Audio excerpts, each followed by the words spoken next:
할렐루야. 네, 이 새벽에 나오신 여러분 위에 우리 주님의 축복과 은혜가 항상 넘치기를 간절히 바랍니다.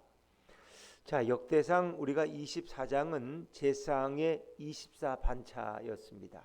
제사장 그룹을 24등분해서 그들이 돌아가면서 하나님의 성전에서 하나님을 섬기도록 예배하고 제사를 집례하도록 그렇게 만들었어요. 근데 오늘 25장은 찬양대입니다.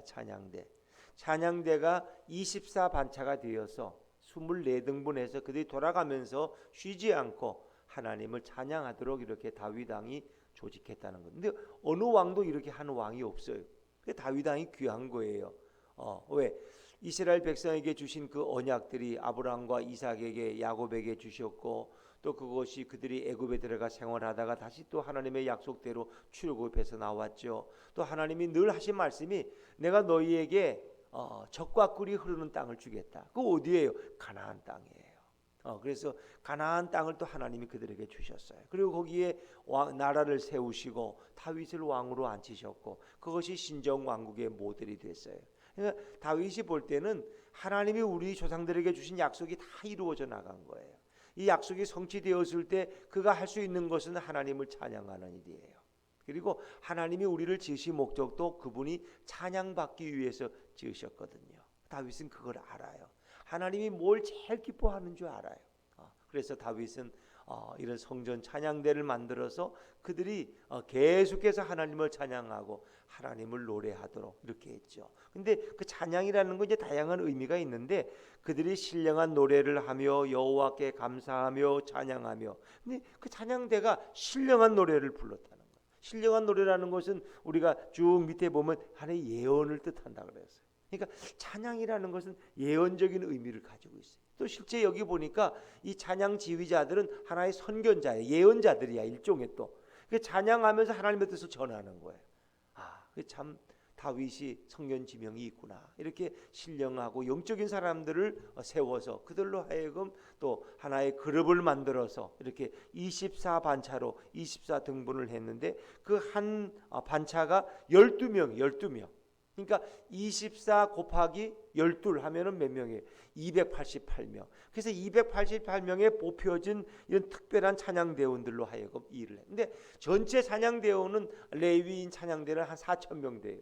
근데 그 중에서도 뽑힌 자들이 이렇게 288명이 돌아가면서 하고, 또 그들은 어찌 보면 그 찬양의 지도자들이에요. 지도자들. 최고 지도자는 아삭과 해만과 여두둔이 이제 모든 이 악단의 총책임자예요. 그리고 그들 아래에 또 이렇게 24반차를 뒀고, 또 그들 아래에 또 찬양의 조직이 있겠죠. 근데 그 성경에 그걸 다 담을 수는 없으니까. 그래서 참 이렇게 아름다운 일들을 계획했고, 그 일이 적어도 솔로몬 성전을 통해서 계속 이어지도록 다윗이 이렇게 조직했다는 건 참 특별한 의미가 있다는 거죠. 자, 우리 한번 성경을 좀 읽어볼까요? 자, 25장 1절입니다. 25장 1절 한번 다시 읽죠. 시작. 다윗이 군대 지휘관들과 더불어 아삭과 해망과 여두둔의 자손 중에서 구별하여 섬기게 하되 수금과 비파와 제금을 잡아 신령한 노래를 하게 하였으니 그 직무대로 일하는 자의 수요는 이러하니라 그랬습니다. 여기 참 귀중한 얘기가 많이 나오는데, 아삭과 해망과 여두둔 참 중요한 분들이에요. 특별히 이 아삽이라는 분은 어찌 보면 성가대의 총책임자와 같은 분인데, 이분은 주로 예루살렘 그 왕궁의 언약궤 앞에서 찬양을 하도록 다윗이 정한 것이 이제 앞에 이미 한번 소개가 돼서 여러분이 기억이 나는지 안 나는지 모르지만, 그리고 해만과 여두두는 주로 기브온 산당에서 하나님을 찬양하는 일을 하도록 그렇게 다윗이 명령했어요. 이게 참 근데 이제는 솔로몬 성전이 생기면 그들이 다 함께 솔로몬 성전에서 모여서 하나님을 찬양하도록 이제 그렇게 하는 거예요. 그래서 새로운 조직을 짜고 있는 거죠. 이 아삽의 시는 시편에 많이 나온다는 거 알죠? 아삽의 시는 모두 12편이 나와요. 시편 50편 대표적으로. 그러면 시편 73편부터 83편까지가 다 아삽의 시예요. 의심이 나면 집에 가서 한번 찾아보세요. 시편 50편 아삽의 시라고 돼 있어요. 시편 73편부터 83편 다 아삽의 시. 그러니까 그렇게 훌륭한 인물이에요. 시편을 기록하고 그걸 저작한 그런 찬송 지휘자예요. 아삽이에요. 요즘 말하면 작곡가이기도 하고 또 작사자이기도 하고. 그러니까 그건 아무나 하는 게 아니에요. 영감이 정말 충만하게 솔로몬의 시편도 있고 다윗의 시편도 있고 아굴의 시편도 있고 이렇게 많은 사람들의 시편이 있는데 정말 아삽의 시는 당당하게 그 시편 가운데 12편이나 차지하고 있다. 그 다음에 이제 여두둔이라는 인물도 대단한 인물이에요. 그래서 그가 찬양한 노래들이 또 시편에 많이 나와요. 시편 39편, 시편 62편, 시편 77편. 그가 작사는 못해도 그가 함께 그 찬양하도록 또 이렇게 악보를 만드는 사람이 여두둔이에요. 자, 우리가 한번 그래도 궁금하니까 한번 찾아보죠. 시편 39편. 그냥 얘기하고 지나가면 평생 지나가지만 한번 찾아보면 기억에 남겠죠. 시편 39편. 구약 성경 830쪽이죠. 앞으로 쭉 가면 830페이지에 시편 39편이 있어요. 시편 39편 맨 위에 나오는 글을 한번 읽어볼까요? 같이 읽어볼게요. 시작. 다윗의 시 인도자를 따라 여두둔 형식으로 부르는 노래. 이건 다윗의 시예요. 근데 여두둔의 형식으로 여두둔이 지은 그 찬양의 방법으로 부르는 노래가 바로 시편 39편. 참 놀랍죠. 그러니까 이들이 이런 선견적인 이런 선지자의 역할도 하지만은 그 찬양에 능하고 또 시에도 능하고 또 영감이 뛰어난 자들이에요. 그래서 정말 또 시편 62편 찾은 김에 시편 62편 한번 또 읽어볼까요? 시편 앞에 글자 작은 글자 시작. 다윗의 시 인도자를 따라 여두둔의 법칙에 따라 부르는 노래. 여두둔. 이 찬양하는 방법이 다 어찌 보면 악보를 만든 게 여두둔이에요. 그래서 그때는 수군과 모와 비파와 뭘로 하고 노래 어떻게 이런 걸 다 여두둔이 작사. 그러니까 이게 지금 어느 시대 같아요. 우리나라로 보면은 이게 지금 다윗 시대라는 건요. 우리나라로 보면은 뭐예요 지금? 당군 시대의 역소 정타가 돼요. 당군 시대. 당군이 곰에서 왔느냐 어디서 왔느냐. 옛날에 고주몽 그런 시대가 다윗 시대. 그 시대에 이미 이렇게 악보를 만들고 이렇게 훌륭한 성가 지휘자들이 존재했다는 건 참 놀라지 않습니까? 참 하나님의 역사는 정말 놀라운 것 같아요. 또 이왕 확인했으니까 우리가 73편 한번 좀 더 나가면 시편 73편까지 한번 볼까요? 이 아삽이라는 사람이 시은 제3권인데 시편 73편 뭐예요? 아삽의 시. 시편 74편 아삽의 마스길. 이 마스길이라는 것은 아삽이 어떤 노래 그런 거죠. 75편 아삽의 시, 76편 아삽의 시, 77편 아삽의 시. 그러니까 이 아삽이 어떤 사람이라는 걸 알겠죠. 이렇게 시를 많이 지은 이 영감이 넘치는 이 선견자들이에요. 다 예언자에 속한 사람들이 바로 찬양 지휘자들. 다시 이제 역대상 25장으로 다시 돌아오죠. 그래서 25장 1절에 보니까 신령한 노래를 하게 하는데 그 신령한 노래 앞에 작은 1번이 있죠. 밑에 줄을 보면 뭐예요? 작은 1번 희 예언을 뜻함. 그러니까 그 당시 노래하는 사람들은 다 예언자들이 일종의 예언자들. 예언자들은 성령 충만하지 않으면 그렇게 할 수가 없는 거죠. 그리고 이제 그들의 아들들을 뽑아서 24반차의 하나의 리더로 삼는 거예요. 그래서 아삽은 아들들이 4명이에요. 자, 우리 2절 말씀 읽고 2절입니다. 2절 시작. 아삽의 아들들은 삭굴과 요셉과 느다냐와 아사렐란이 이 아삽의 아들들이 아삽의 지휘 아래 왕의 명령을 따라 신령한 노래를 하며. 이 노래는 보통 노래가 아니야. 신령한 영적인 노래야. 이게 찬양이라는 거는 그냥 이렇게 노래 부르는 게 아니라 이건 신령한 영적인 노래라는 거예요. 참 그 하나하나가 깊은 의미를 가지고 있는 거죠. 그래서 아삽의 지휘 아래 왕의 명령을 따라 신령한. 그러니까 다 그들도 왕의 다 통제를 받고 있었고 또 그 모든 자녀들도 지휘자들도 다 아삽의 지휘 아래서 이렇게 찬양을 했다. 이게 모든 것을 질서 있게 덕스럽게 했다는. 지 하고 싶은 대로 하는 게 아니야.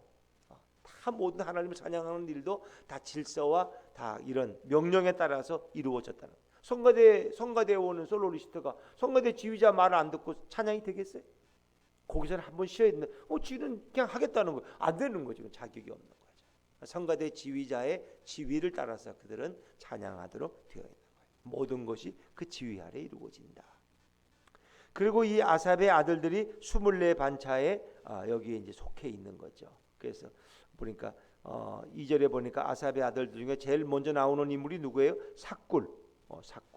삭굴은 어디에 나올까요? 삭굴은 10절에 보면 셋째는 삭굴이니 그래. 셋째는 삭굴. 그리고 첫째도 아삽의 아들 요셉이에요. 삭굴과 요셉과 느다냐와 아사렐. 그래서 그들이 다 그 아삽의 아들들 중에 4명이 24반차의 지도자들이 되어 있어요. 또 이제 두 번째 나오는 인물이 여두둔. 자, 3절 한번 읽어볼까요? 3절 한번 읽죠. 시작.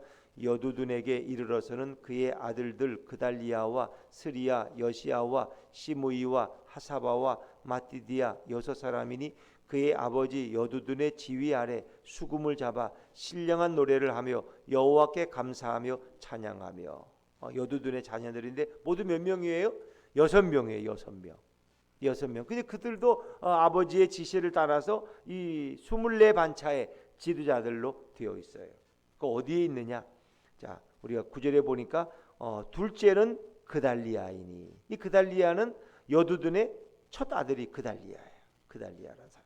또 11절에 보면 넷째는 이스리이니. 이 이스리라는 건 앞에 나오는 여두둔의 스리라는 이름과 똑같은 이름이에요. 그 다음에 15절에 가면 여덟째는 여시아니. 여시아는 인물은 3절에 보니까 이 여두둔의 세 번째 아들 여시아. 이렇게 해서 그 아들들 6명이 24반차를 다 차지하고 있어요.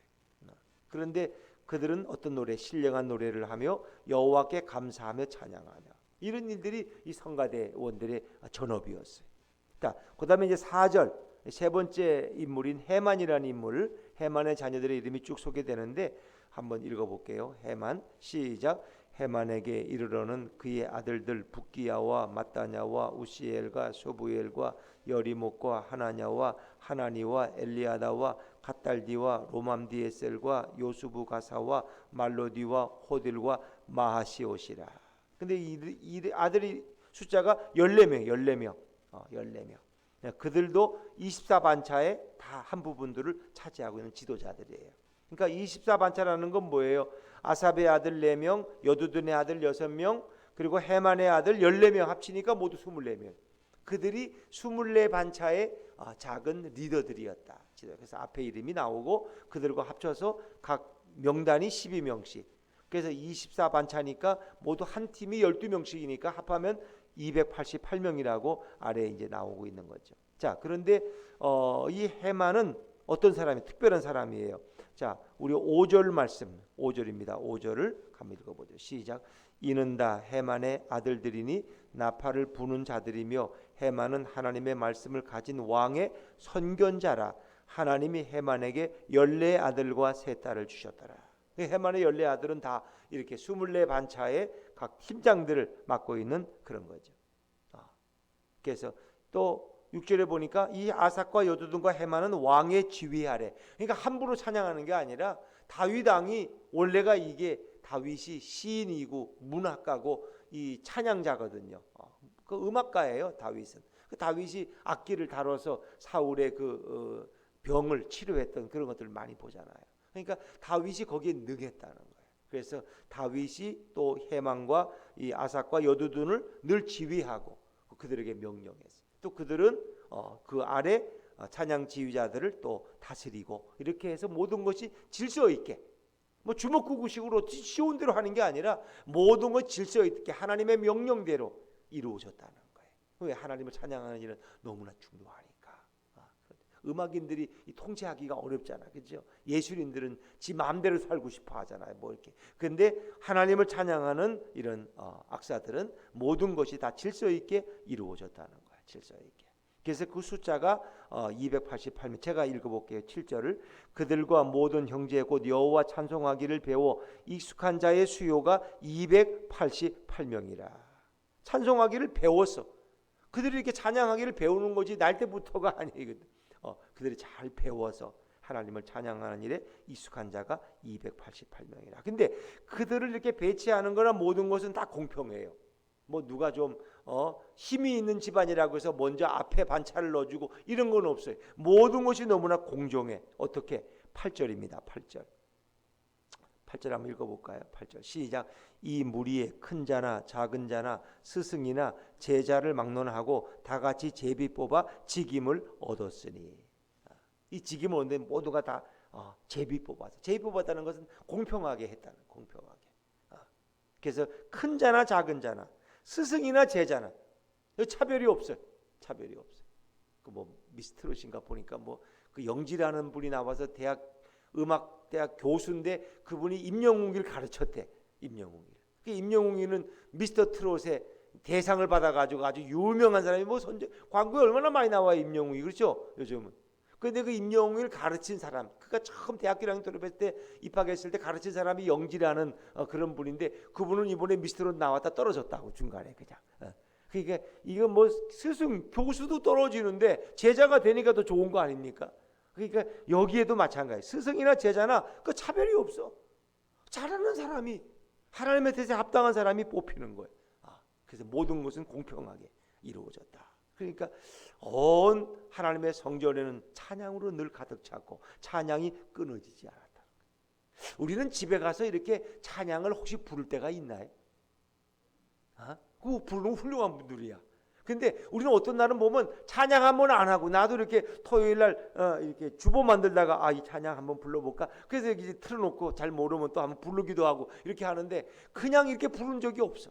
왜? 되게 스마트폰 잡고 있고 드라마 보고 있고 뉴스 보고 있고 내 급한 일 오늘 뭘 할까 생각하지 정말 앉아서 하나님을 찬양한다는 게 그렇게 쉽지가 않아요. 그러니까 오늘 이렇게 찬양이 중요하다는 건 뭐예요? 하나님이 우리를 지으신 목적이 찬양받기 위함이라는 거예요. 찬양받기 위함이다. 그래서 이사야 43장 2절에 보니까 이 백성은 내가 나를 위하여 지었나니 나를 찬송하게 함이니라.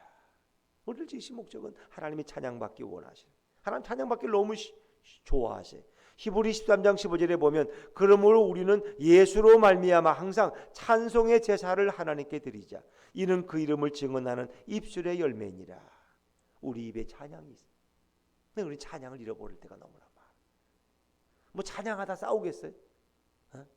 찬양하면 싸울 일이 없어. 근데 찬양 안 하고 괜히 어느 거 보자 하다가 텔레비 채널 꺼놓고 서로 다투고 마음 상하고 그럴 수도 있고. 예를 들면 그래서 이 찬양이 우리 삶에도 계속 이어져야 되는데 찬양이 왜? 우리가 찬양하면서 남을 욕할 수는 없거든. 그렇죠? 안 그래요? 만입이 내게 있으니 그러면서 에이 저 나쁜 놈 아이고 또 찬양이나 해야지. 이게 안 되거든. 찬양할 때는 마음과 정신과 우리 입술이 다 거기에 몰입해야 돼. 그러니까 남을 욕하고 남 미워할 틈이 없어. 물론 뭐 하루 종일 노래만 부를 수는 없겠죠. 찬양. 그러나 우리의 삶 자체가 찬양이 되면 얼마나 좋겠어요. 그래서 찬양 받으실 분은 누구예요? 우리 하나님이시. 우리 메시아 되신 예수님이 우리의 찬양의 대상. 찬양하는 데는 방법이 다양해.